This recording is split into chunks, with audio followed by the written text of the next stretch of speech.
We love miso soup, but it can be kind of tricky and difficult to make.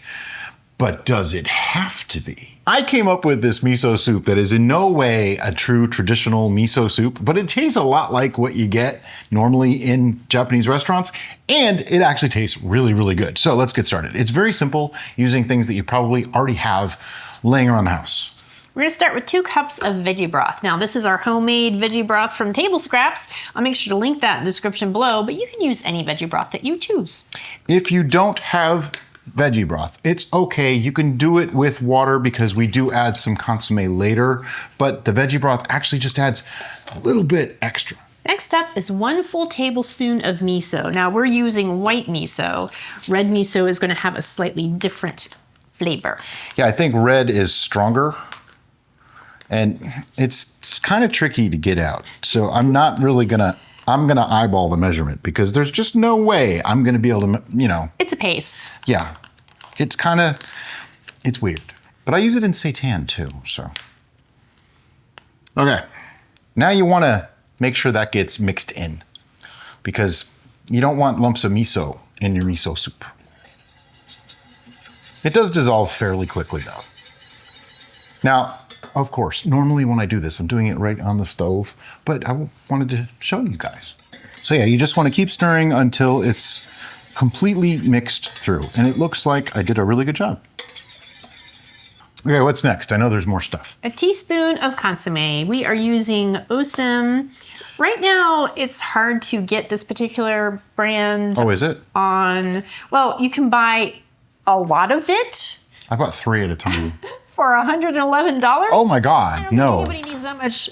Well, in a lifetime, maybe. That much consommé. It's like it's any chicken flavored broth, really. And you probably don't even need to use this if you really don't want to. It acts as a salt and it acts as a flavor enhancer. I just use what, a teaspoon? Yep. And you want to mix this in too because it'll clump otherwise. But it does break up and dissolve once it starts getting heated. Speaking of salt, we're gonna be adding soy sauce now, 2 tablespoons. I'm just eyeballing because it's just what I do. Do it with your heart. If you want more soy sauce, use more soy sauce. The one difference between this miso soup and any miso soup that you'll probably get in a restaurant is this will never be as clear.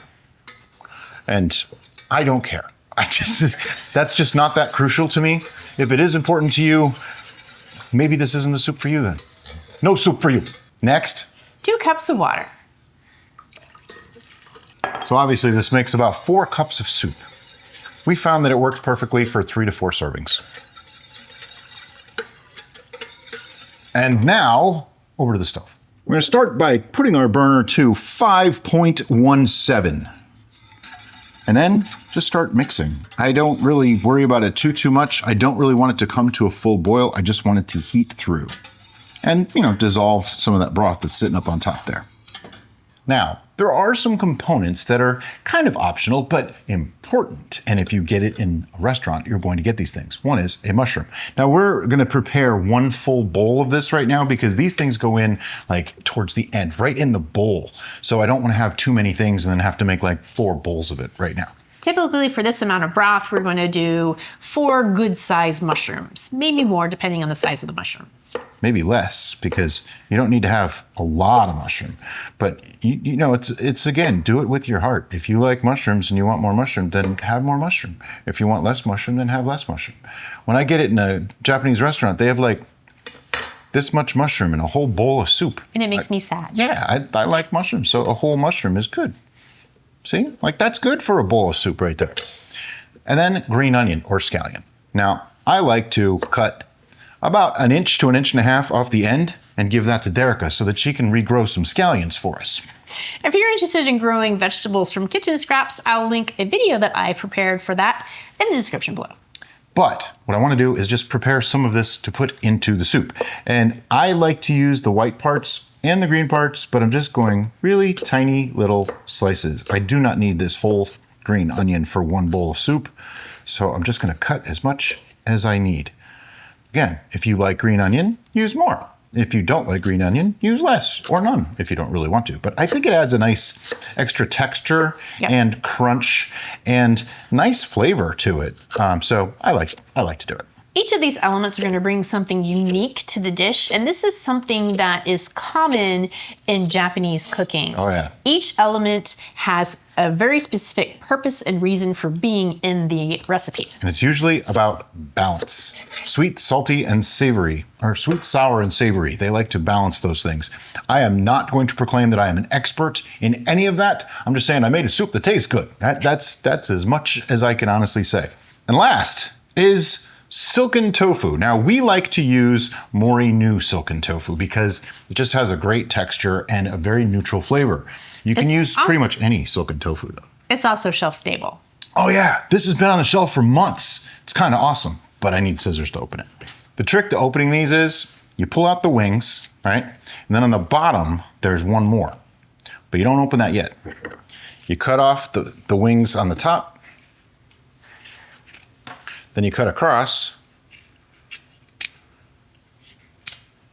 and then you cut the one on the bottom, and it drains out, see? But it won't really drain that well. Really what I use that one for is so that it prevents the suction that usually happens. And I'm just gonna pull a little bit of it out like that, so I can slice some off with my knife and not break it like I just did.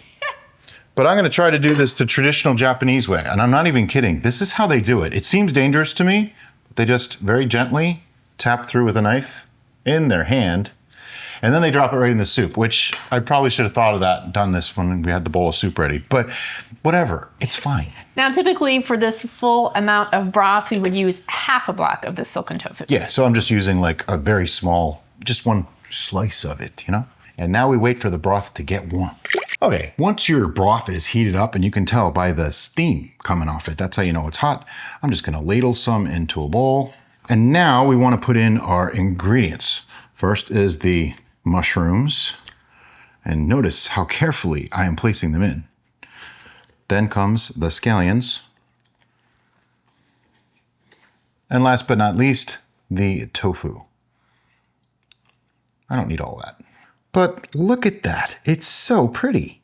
Now comes the best part, when we get to taste it and tell you how we feel about it. So I want to get a little bit of everything on my spoon here. Gotta get the broth too. It does smell amazing, like miso soup. You ready?